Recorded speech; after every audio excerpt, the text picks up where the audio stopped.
The sky of planet Zeroth 9 was always dark. Thick clouds covered the sun, and the air smelled like smoke and dust.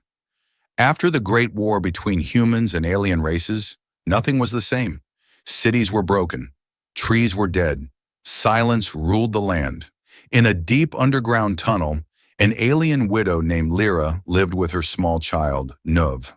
Her skin was pale blue, and her eyes always watched the shadows. She had not smiled since the day her mate, Kyle, died in the war. He was a soldier, a brave fighter. But the humans came with fire and steel. Kyle never returned from the battlefield. Now Lyra lived in hiding. She did not trust anyone. But more than anyone, she feared humans. She remembered the stories. Humans were monsters. They had sharp teeth, cold eyes, and no mercy. Lyra had heard that they eat alien children. That thought kept her awake at night. Every sound outside made her hold Nuv tighter. One evening, everything changed. There was a loud boom in the sky. Lyra looked up from the tunnel entrance and saw a fireball falling fast from the clouds. It made a sharp sound, cutting through the silence. Then came the crash. The ground shook. Birds flew out of dead trees. Dust filled the air. Lyra's heart raced. "A ship," she whispered. "A human ship." She quickly closed the entrance and grabbed her crystal blade. It was all she had to protect her child. Nuv, just 6 years old, looked at her with big eyes. "Is it a monster, Mother?" he asked. "I don't know," she said, "but stay close. Do not go outside." But children are curious. When Lyra turned to gather supplies, Nuv slowly moved toward the surface. He climbed up the stone stairs step by step, his small feet making no sound. He wanted to see the sky. He wanted to see the fire. Lyra noticed too late. "Nuv!" she shouted and ran after him. Outside, the crash site was only a short walk from the tunnel. The smoke was thick, but through it, Nuv saw a silver escape pod, half buried in the ground. Something was moving inside. Then, the hatch opened. A man climbed out slowly. His suit was torn. His helmet was cracked. Blood ran down his arm. He looked human. Very human. Tall, strong, with short black hair and tired eyes. He saw the small alien child standing in front of him. Both froze. The man raised his hands, showing he had no weapon. Nuv tilted his head, confused. Suddenly, Lyra appeared. She jumped between them and held her blade at the human's throat. Her hands shook with fear. She didn't speak his language, but her message was clear. Stay away. The human didn't move. He was breathing hard, weak from the crash. His lips moved. Maybe he was trying to say something, but Lyra didn't care. She dragged Nuv behind her and tied the human's hands with a vine rope. She pulled him back toward the tunnel, blade still in hand. Back in the shelter, the man sat against a wall, bleeding and silent. Nuv looked at him from a distance. "He didn't try to hurt me," Nuv said softly. Lyra looked at her son. "It is a trick. That's how they are. They smile, then they bite." But deep in her heart, she wasn't sure. That night, Nuv couldn't sleep. He brought a small piece of dried fruit to the human. The man accepted it slowly and gave a weak smile. Nuv smiled back. Lyra watched from the shadows. The next morning, the human was gone. Lyra's heart stopped. She ran outside. The bonds were cut. His footprints led into the trees. She followed them, blade ready. Every step was filled with fear. What if he had gone to call others? What if this was all a trap? But what she found surprised her. The man was still close by. He had not escaped. He was sitting near the crashed pod, trying to fix a small communicator. His body shook with pain. He wasn't running. He wasn't hunting. He looked lost. Lyra stood hidden behind a rock, watching. This human was not like the ones in her stories. He was hurt, alone, and maybe, just maybe, not a monster, but she couldn't take the risk. She returned to the shelter quietly, yet a question remained in her mind. If he wanted to harm Nuv, why didn't he? Outside, clouds rolled in. A storm was coming. So was something else, something none of them were ready for. Lyra stood frozen at the edge of the crash site, staring at the place where the human had been tied just the night before. The vine ropes lay on the ground, broken. His footprints led into the ash-covered forest nearby, but there were no signs of a struggle. He had escaped. Silently. Her hands trembled as she tightened her grip on the crystal blade. She whispered to herself, I should have ended him when I had the chance. Inside the shelter, Nuv sat by the wall, holding the small fruit pouch he had planned to share again. His voice was quiet but steady. He didn't look dangerous, Mother. He was kind. His eyes were kind. Lyra turned sharply. That's how they trick you. They act kind, then they kill. They killed your father. But her voice was not strong. It wavered. There was something in that human's eyes. Not cruelty, not anger, but pain, a familiar pain. Still, she couldn't let her guard down. With her child beside her, every risk was death. She stepped outside and followed the trail. Each footprint led her deeper into the gray woods. She moved like a shadow, quiet and fast. The forest was still. Even the wind seemed to hold its breath. Soon she spotted movement through the trees. The human, wounded and pale, was sitting by a broken tree trunk. He had removed parts of his armor, revealing deep cuts and bruises. He was working on a small metal device, a communicator, but it sparked and failed again and again. His fingers were shaking from weakness. Lyra hid behind a large stone, her blade drawn. She could rush him now, finish it. But something stopped her. He wasn't calling for help. He wasn't running. He looked defeated. Then he did something strange. He placed the communicator down, leaned back against the tree, and pulled out a photo from a pouch. A small paper image, a human custom. On it was a child, a little girl with dark curly hair and bright eyes. She looked no older than Nuv. The man stared at the photo with a sadness Lyra recognized. She knew that look. She had worn that same expression the day she buried Kale's armor in the earth. Suddenly, a small crunch behind her broke the silence. She turned quickly. It was November. He had followed her again, barefoot and quiet. Before she could stop him, he walked straight toward the human. The man saw him and stiffened, ready to defend but didn't reach for any weapon. He just lowered his hands slowly and said something soft. The words were strange, but the tone was not. It was gentle, careful. Nuv stood close, eyes wide. You're not going to eat me, are you? He asked, even though he knew the man couldn't understand. The human smiled. Not a big smile, but a small, sad one. He pointed at his own chest and said, Alex. Then he pointed to Nuv and raised his eyebrows. Nuv looked back at his mother, unsure. Lyra stepped from behind the stone, blade still ready. She walked to her son's side and placed a hand on his shoulder. I should kill you, she said to the human. Alex. But my child believes you are not a monster. Alex stood up slowly, hands raised, showing again he meant no harm. He pointed at his own wound, then at Lyra's pouch of herbs. His meaning was clear. Lyra didn't move for a long time. Her thoughts were racing. Was this a trap? Or was this man simply a survivor like her? Broken, lost, and afraid? She handed Nuv the pouch. If he tries anything, you run. Don't wait for me. Nuv nodded and stepped forward. He handed the herbs to Alex, who gave a respectful nod and applied them to his wound. Then Alex reached into his pack and pulled out a metal packet. He opened it, showing a protein bar.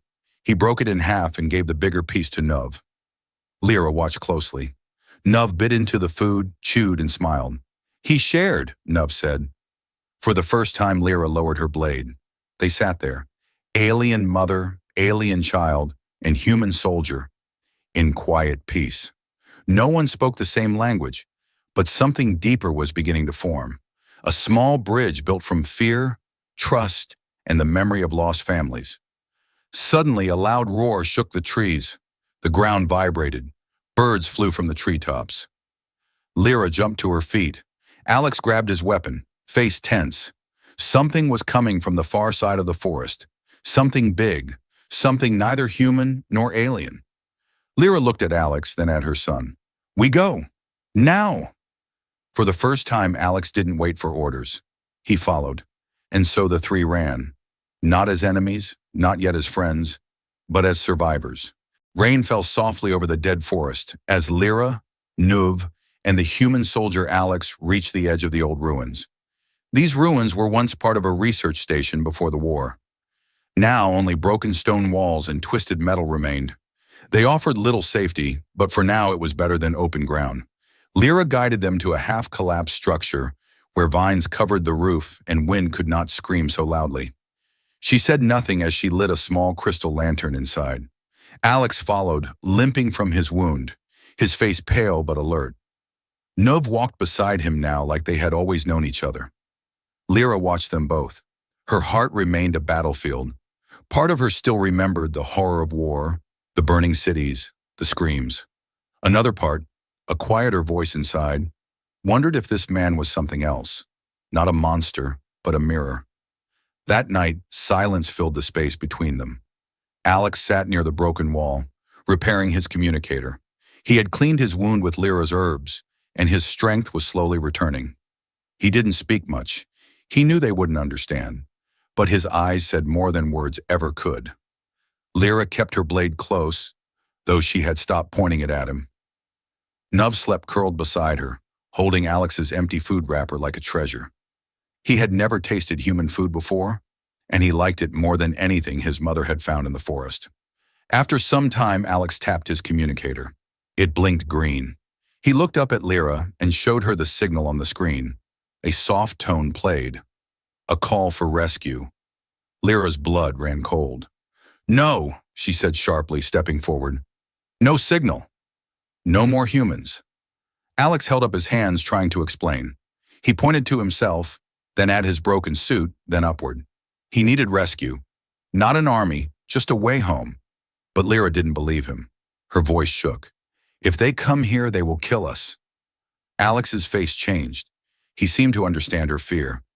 Slowly, he turned the communicator off. Lyra stared at him. That was the moment everything shifted.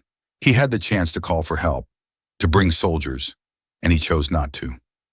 Lyra sat down, blade now resting beside her, not in her hand. "Why did you not call them?" she asked quietly, though she knew he wouldn't understand. Alex reached into his suit and pulled out the photo again. He placed it on the ground in front of her. Lyra picked it up slowly. The girl in the picture had kind eyes. She looked full of life. She looked like someone worth living for. He placed a hand on his chest. "My daughter," he said softly. Lyra looked at him. She could hear the truth in his voice. "You lost her?" she asked, even though she knew he didn't understand her words. Alex nodded slowly. His eyes glistened. She looked at the photo again, then at her sleeping son. Maybe they were not so different. Morning came with heavy fog. Nov woke up with a small cough. Lyra touched his forehead and felt heat. "He's sick," she whispered. She quickly went through her bag of herbs. It wasn't enough. She needed more, and they grew near the cliffs, too far to leave Nov alone. She hesitated, then turned to Alex. She looked at him hard, searching his face. Could she trust him? She pointed at Nov, then at herself, then at the forest. She mimed gathering plants and held up 3 fingers. 3 hours. Alex stood, nodded once, and gently sat beside the boy. Lyra left, her chest tight with fear. She had never walked away from Nov in her life. Every step into the forest felt like a crime. Back at the ruin, Alex wiped sweat from Nov's head and gave him sips of water. He hummed softly, a lullaby his daughter loved. Nov didn't understand, but the melody calmed him. 3 hours passed. Lyra returned, breathless and dirty, carrying fresh herbs. She rushed to Nov, checked his fever, and gave him the healing tea. As he fell asleep peacefully, she looked at Alex again. He had not run. He had not hurt her son. He had stayed. For the first time, she spoke his name. "Alex." He looked up. She touched her own chest. "Lyra." He smiled. And then the moment broke. The communicator on his belt blinked red. A warning. A soft, mechanical voice played from it. "Signal detected. Incoming human patrol vessel." Lyra's eyes went wide. "They're coming!" Alex grabbed the device, tried to shut it off, but it was too late. Lyra stood up, heart pounding. She had trusted him. Was this a trick after all? Alex looked at her, helpless, guilt in his eyes. He hadn't called them, but they were coming anyway. Now the real decision waited ahead. Trust or run. Because the humans were almost here. The air had changed. It was thick now, heavy like wet cloth, and silent in a strange, warning kind of way. No birds, no insects, just the faint sound of a far engine, somewhere in the clouds. Lyra's hands were shaking as she stared at the red light blinking on Alex's communicator. It was no longer just a machine. It was a signal of danger, calling something she had feared since the war ended. But the danger that came was not from the sky. It came from the ground. Alex smashed the device against the stone wall, breaking it in half. The red light vanished, but Lyra knew it was already too late. The human patrol had picked up the signal. Maybe they were on their way. Maybe they weren't. But she didn't have time to think about that now, because something else was coming. A deep growl echoed through the ruins, low and slow like thunder, behind the walls. Alex turned sharply. He knew that sound. He reached for his weapon. Lyra grabbed Nub and pulled him behind her. "Stay low," she whispered. "Don't move." The growl grew louder. Then came the rumble of heavy steps. Dust fell from the ceiling above them. Something massive was moving through the trees. Slow, deliberate, and close. Zeroth 9 had always been a dangerous place. After the war, many animals had mutated, changed by leftover chemicals and broken machines. Some creatures had learned to avoid humans and aliens. But not all. This one did not fear them. It burst through the far wall with a crash. 10 feet tall, its skin black and shiny like burnt glass. Eyes glowing orange. Its mouth opened with a hiss, filled with jagged teeth that dripped thick green saliva. 4 legs, each one like a tree trunk, pounded the earth as it moved forward. Lyra's breath caught in her throat. Nuv screamed. Alex stepped in front of them, lifting his blaster. He fired once. A bright blue shot that hit the creature's shoulder. It screeched in pain, but didn't stop. It rushed forward. Lyra pushed Nuv into a corner and ran to Alex's side. Without thinking, she threw her crystal blade. It sliced into the beast's lower leg. It stumbled, roared, and knocked down another wall. Alex looked at her, surprised, then nodded. They were fighting together now. The beast charged again. Alex rolled to the side, firing more shots. One hit its eye. It shrieked and slammed its head into the stone, trying to crush him. Lyra grabbed a broken pipe from the ground and ran toward the creature. She slammed it against the beast's wounded leg. It turned and swung a huge claw at her. She fell back, scraping her arm on the rubble. Alex ran toward her, pulling her away just before the claw hit again. "Stay down," he shouted, though she didn't need words to understand. His face said everything. Nuv cried out again. The creature turned toward the sound. It moved toward the child, slow and steady, mouth wide. Lyra screamed, "No!" Alex rushed forward, throwing himself between the beast and the boy. He fired into its open mouth. Smoke rose from its throat and it stumbled back, confused and hurt. Then Lyra, bleeding but fierce, picked up her blade and leapt onto the creature's back. She stabbed deep into its neck, twisting hard. The beast gave one final scream and collapsed, shaking the ground as it fell. For a moment, no one moved. Then Alex crawled toward Nuv, checking him. The boy was crying, but he was safe. Lyra collapsed to her knees, breathing fast, her body shaking with pain and shock. The beast was dead, and something else had died with it. The wall between her and the human. She looked at Alex, who was now covered in dirt and blood, chest rising and falling with exhaustion. He had risked his life, not once but twice, and for her son. She spoke quietly, almost to herself. "You could have run, but you didn't." Alex sat beside her, holding his side where claws had cut through his jacket. He didn't speak. He didn't need to. Nuv climbed into his mother's arms, then looked at Alex and reached out his hand. Alex took it gently.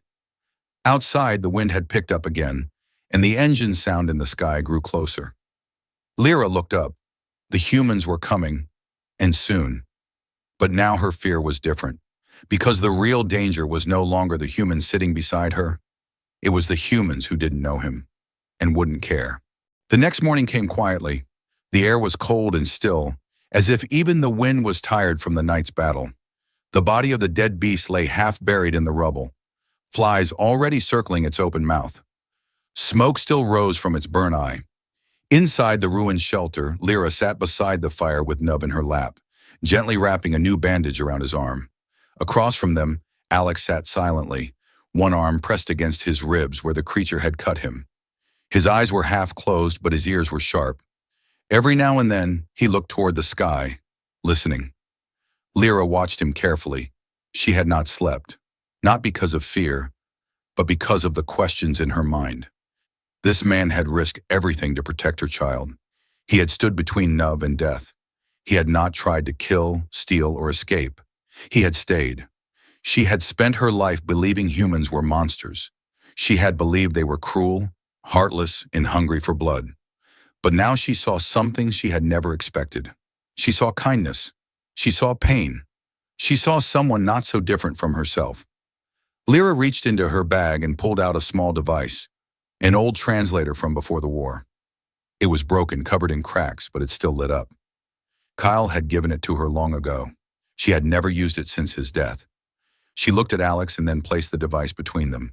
His eyes opened wider. He recognized the shape and what it could do. Lyra pressed the button. A soft beep came. Then a light blinked. She pointed at herself. Lyra, she said slowly. The translator repeated the name in Alex's language. Alex blinked, then smiled. He pointed at himself. Alex? The device repeated the name in Lyra's tongue. For the first time, they could speak. Not perfectly. The translator made strange errors and delayed sounds. But it was enough. Lyra took a breath and looked into his eyes. Why did you protect my child? Alex was quiet. Then he pulled out the folded photo from his pocket and placed it gently in front of her. My daughter, he said. The translator echoed softly. My small one. Lyra picked up the photo. The child's eyes were bright, full of life. She looked like hope. She is gone, Lyra asked. Alex nodded, pain flickering across his face. Earth was attacked. I lost her. I couldn't save her. The translator changed the words slightly. Home was broken. My child, gone. Lyra felt her chest tighten. She looked down at Nuv, who was now sleeping in her arms, peaceful after the chaos. I thought your kind ate our children, she whispered. Alex looked surprised, then horrified. No, he said quickly, shaking his head. Never. We protect them. Always. The translator spoke slowly. No hurt, child. We guard. Lyra looked at him, and her voice dropped to a whisper. Everything I believed was wrong. Alex nodded, slowly, carefully.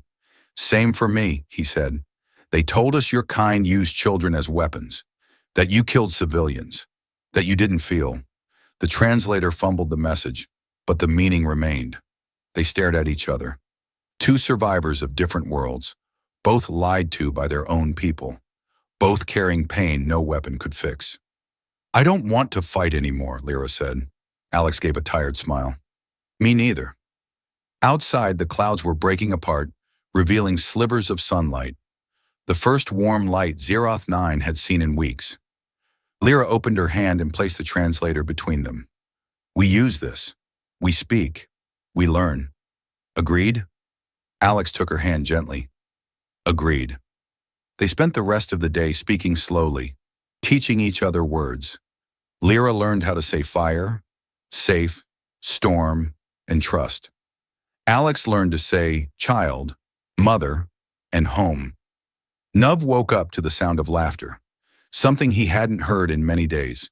He smiled and joined them, repeating the new words, his voice mixing both languages like music. That night, they sat around the fire as the wind blew softly through the broken walls. They shared stories, some real, some broken by the translator's errors. But it didn't matter. The truth was there in their voices, in their faces. Alex looked up at the stars and said, I wish I could send a message to Earth. I would tell them, I found something better than victory. Lyra raised an eyebrow. What did you find? Alex smiled and looked at her and Nuv. Peace, he said. But peace was not ready to stay. Far in the distance, a light blinked in the sky, small, cold, and steady. The human patrol ship was getting closer, and this time, it would not ask questions. The stars had barely faded when the sound came. A low hum that grew louder each second. It wasn't thunder. It wasn't wind. It was metal in the sky, sharp and steady. Lyra stood at the edge of the ruins, eyes fixed upward. The human patrol ship was here. Beside her, Alex adjusted the broken strap on his gear. His face had changed. He was quiet, tense. His hand stayed near his weapon, but not on it. Inside the shelter, Nuv clung to his blanket. He could feel the fear in the air. Even the fire burned quieter, like it knew something terrible was coming. "They won't understand," Lyra said flatly, looking at the growing shape in the sky. "I know," Alex replied. His voice was low, heavy. "You could leave," she said. "Run to them. Tell them we kidnapped you. Say we tricked you. They'll believe it." Alex looked at her. His eyes were tired but firm. "I won't lie." The translator buzzed slightly as it repeated their words back and forth. But by now they hardly needed it. They had learned each other in silence. The ship came closer, hovering low above the trees, its shadow swallowing the sunlight. A spotlight turned on, scanning the ground in long, slow circles. "They'll scan the ruins next," Alex said. "They'll find your heat signatures. If I don't stop them, they'll shoot first." Lyra's grip tightened on her crystal blade. "Then stop them." "I'll try." Without waiting, Alex stepped into the open and raised his arms toward the sky. His voice echoed as he shouted into the air. "This is Lieutenant Alex Rains. I'm alive. Do not fire. I repeat, do not fire." The spotlight froze on him.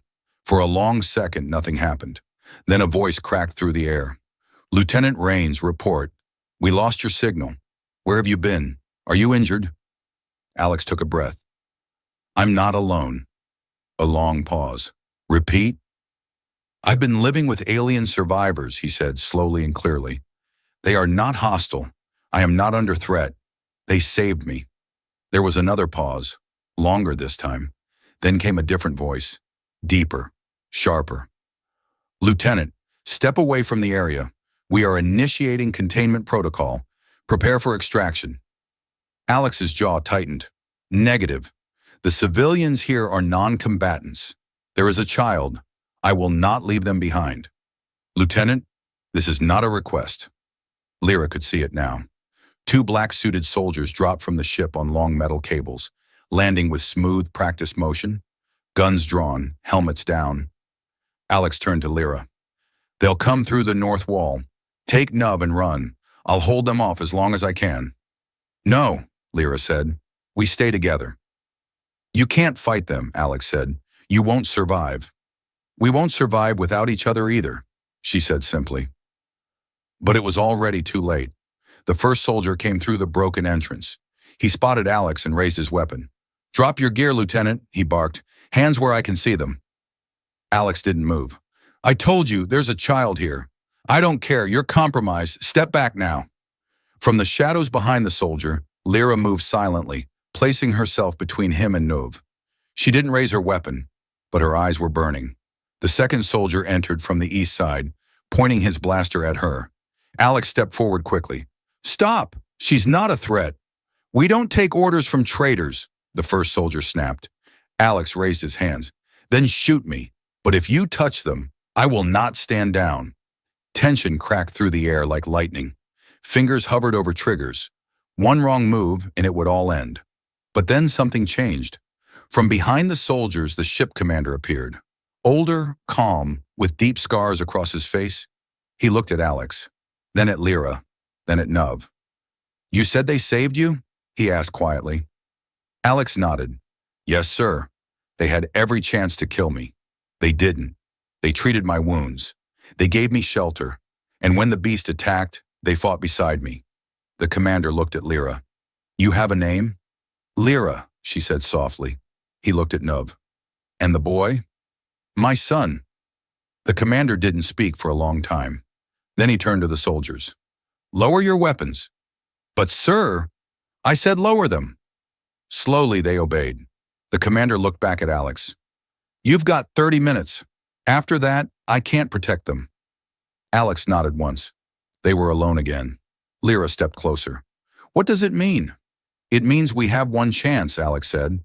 "There's an old shuttle buried east of here. If we reach it before their orders change, we can escape." "Together?" Lyra asked. Alex looked down at Nuv, then back at her. "Yes, all of us." The forest was darker than before, Even though the sun was rising, the clouds had thickened again, hiding the light. Lyra moved quickly between the trees, her hand tightly holding Nov's. Behind them, Alex followed, limping but pushing forward. His face was set with quiet focus. Every sound, a broken branch, a gust of wind, felt louder now. The 30 minutes the commander had given them were almost gone. They were heading toward the East Cliffs, where a half-buried emergency shuttle had been abandoned years ago. Alex had found it during one of his searches for parts, long before the soldiers came. It wasn't much, but it could fly. Once, just once. The shuttle came into view like a ghost, rusted, cracked, covered in moss, but still standing. Lyra touched the metal gently. "Will it work?" she asked. Alex didn't answer. He was already inside, checking the old controls, flipping switches, reconnecting wires with shaking hands. Sparks flew. The lights blinked. The screen came alive. "It'll fly," he said. "Barely." Lyra looked back at the woods. "How long before they come?" Alex checked his watch. 10 minutes, maybe less. Nub stood beside the ramp, holding Alex's old photo, the one of his daughter. His small fingers traced the edge carefully, as if trying to feel the child's presence inside it. Alex knelt beside him. "Keep that," he said. "She'd want you to have it." Lyra looked at him. "We're ready, let's go." Alex stood slowly. "There's only one problem." Lyra's heart dropped. "What?" He pointed at the fuel gauge. "There's only enough for 2. She stared at the screen, then at him. "You're lying." "I wish I was." Lyra's mind spun. "Then we wait. We fight. We find another way." "There is no other way," Alex said softly. "They'll be here any minute, and they won't let you live. Not you. Not Nuv." She stepped back, anger rising. "Number, you've come this far. You're not staying behind." Alex smiled, not with joy, but with peace. "Lyra, I already made my decision the day I stood between your son and that beast. You're a mother. He's your future. I've already lost mine." Lyra's eyes filled with tears. "You don't have to do this." Alex shook his head. "Yes, I do." He turned to Nuv, knelt again, and placed the metal dog tag into the boy's hand. "When you grow up, tell them what happened. Tell them not all humans are monsters." Nuv nodded slowly, eyes wide and wet. Lyra couldn't speak. Her throat burned. Her body wanted to run, to scream, to refuse. But somewhere deep inside she knew this was the only way. Alex helped her into the shuttle. He strapped Nuv in beside her, hands moving fast now despite the pain. Then he stepped back. "I'll activate the launch from outside," he said. "Once the door closes, don't open it again." Lyra reached for his hand, gripping it tight.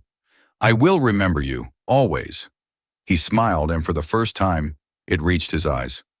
"I believe you." The door closed with a heavy hiss. Outside, Alex moved to the console on the side of the ship. His fingers shook as he typed in the launch code. He heard the engines come alive, felt the heat from beneath the shuttle. Behind him, the trees moved. The soldiers were here. But he didn't look back. Instead, he stepped into the clearing, hands raised high. One soldier shouted, "Get down! Drop your weapon!" Alex didn't carry one anymore. He just stood tall as the engines roared and the shuttle lifted off the ground, slowly rising through the morning mist. The soldiers didn't fire. Not yet. They were too surprised. The shuttle broke through the trees, rose into the clouds, and disappeared. Alex lowered his hands. He had done it. Above the forest, Lyra held Nov close as the shuttle flew through the clouds. Her heart was heavy, but full. She looked down at the photo in Nov's hands, then at the dog tag shining around his neck. She whispered, "He gave us everything." Years later, Nov would tell the story again and again, to alien children, to human refugees, to those who still feared the other side. He would show them the photo. He would wear the tag, and he would say, "A human saved me. A soldier protected me." Not all of them wanted war. And slowly the stories would change, not with weapons, not with lies, but with truth, and with the name of the man who chose peace over survival, Alex Rains.